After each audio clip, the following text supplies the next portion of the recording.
Hey, yeah, what is it good for? Absolutely nothing. What's up, morons? Jake here, back with another episode of Open for Discussion. Today we've changed one thing and one thing only, that is, we have a condenser mic now. It'll make it a little bit easier to listen to, hopefully. Before I begin the show, I'd like to just ask you a question. Have you seen Macaulay Culkin? Like, I know the whole thing with Macaulay Culkin. It's just like, oh yeah, he's a crackhead now, and he doesn't look anything like he used to in the 90s. That's not what I'm talking about. I'm talking about recently, like really recently. He went on a date with Brenda Song. I think that the lady was, she was another child star actor, Wendy Wu. She was on Sweet Life of Zack and Cody. Anyways, you get a nice pic of a present day Macaulay Culkin, and boy, has he changed. My man, Macaulay Culkin. You have just... Ooh, I'm really proud of you, man. I think it's blue skies and sunshine for the rest of your days. You're gonna overdose in a ditch. So if you're like me, you can't wait until the next season of Rick and Morty. You've been waiting for years for just, anything for season 3. Then you finally get this amazing episode, and then, surprise, you gotta wait even longer for the rest of the season. Thanks, Dan Harmon. But, I'd wait longer than I've waited for Half-Life 3 for season 3 of Rick and Morty. I mean, at least we know for sure we're getting it. And in that first episode, we get basically an origin story of Rick. But it turns out that the origin story was a whole lie. It was fabricated. There's nothing to it. It's just Rick playing a game so that he could have enough information to get out of the prison. And I saw a video where Dan Harmon said this about that episode. I don't think that backstory is necessary for the viewer to enjoy a character. In fact, if you really wanted to deliberately sap a character of his or her appeal, would be to just say, oh, this is how they became everything that they became. No!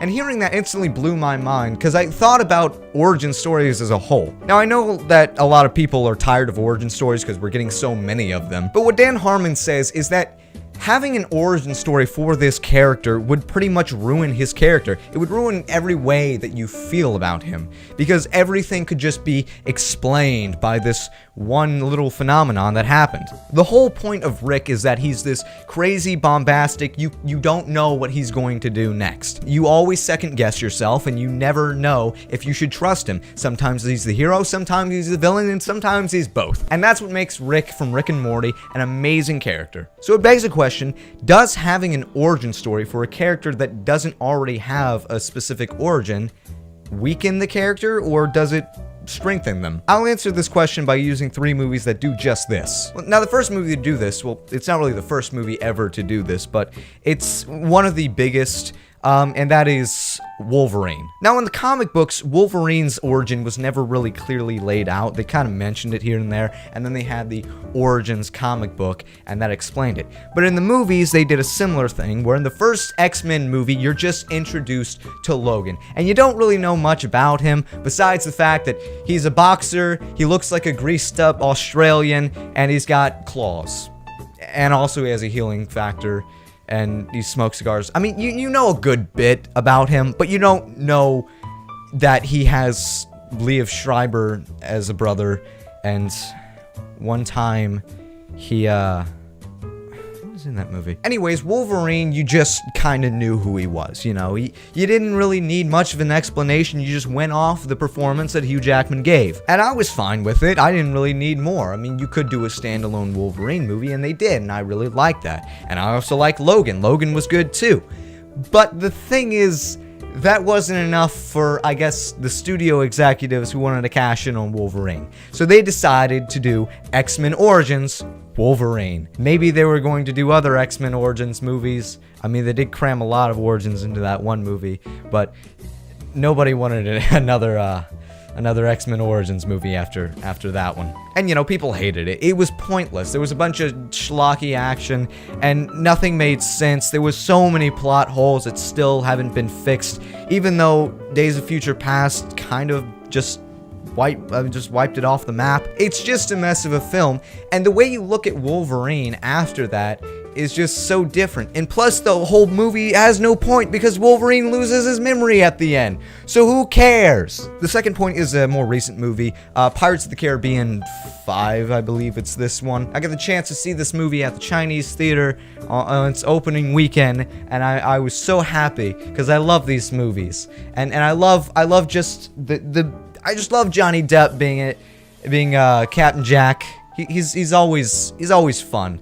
Even though Johnny Depp is probably a psychopath, and I'm so proud of Amber Heard for leaving him, it's so fun watching him. And you don't need an explanation for him. He's just Jack Sparrow. You were introduced to him in the first movie, just being Captain Jack, running around, just slicing a rope and then somehow being flung up into the air and shooting something and then having that compass. You don't need an explanation for any of these things, do you? Do you? No, you don't. The answer is no. So why on earth do they have an origin story for Captain Jack and just in the middle of the movie? Because apparently CGI is so good that we can have a young looking Johnny Depp and that won't scare anybody. I was frightened. I really was. That wasn't good. It looked okay in the trailer, but that young Johnny Depp did not look good. But the worst part about that scene was the fact that it was only serving one purpose, and that was to show how Captain Jack got those beads in his hair and the compass. Why does that matter? I get that the compass is just like an important thing in the movie, but the compass is an important thing in the other movies. It was important in 2, and he gave it to Keira Knightley's character, and she did something with it. Why wasn't there an origin story there? Because it doesn't need to happen. You know enough about Jack Sparrow. You don't need a flashback or an origin story. You just see him, and it's Captain Jack. There he is again. I love that guy. Just go on. Now all I see when I look at Captain Jack Sparrow is young little chipper Johnny Depp. You just fighting off old Salazar. God, that is so creepy. Like, we really need to wait at least 10 years before we ever do those age CGI effects. Just do what they did in Guardians 2, where they did makeup for Kurt Russell, or at least I heard it was makeup, because that looked good.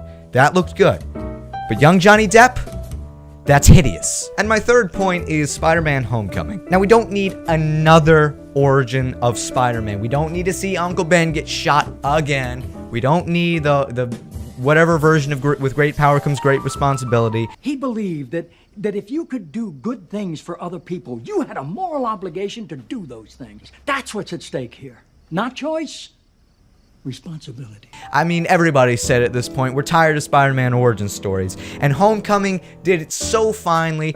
It was the origin was one sentence. It was just a throwaway line where Ned said, "Did you keep the spider?" And Peter just like kind of throws it off. He doesn't even really mention it. And that's perfectly done. We already know the origin of Spider-Man.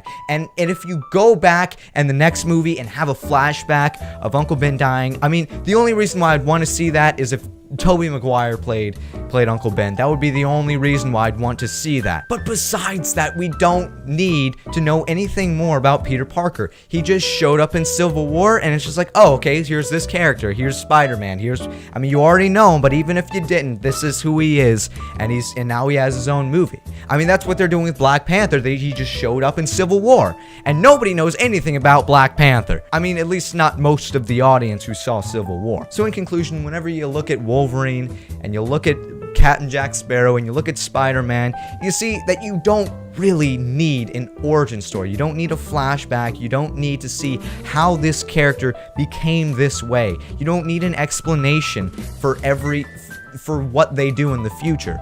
You just need to see the events unfold as they unfold. So I'm not necessarily against origin stories. I mean, if nobody has any idea what they're in for, and it's something like Doctor Strange, where barely anybody really knows much about Doctor Strange, and he wasn't set up in any other movie, and there's a lot of weird elements, you should probably explain something about Doctor Strange. But for, say, Rick from Rick and Morty, you don't need an origin story. He's just Rick. You know who he is. You've seen his character. If you explain who Rick is, then Rick is nothing. His entire character is void of any growth. because everything can just be explained by his origin story. Hope you liked this video. Like it if you liked it. Comment below what I should change, what I should do.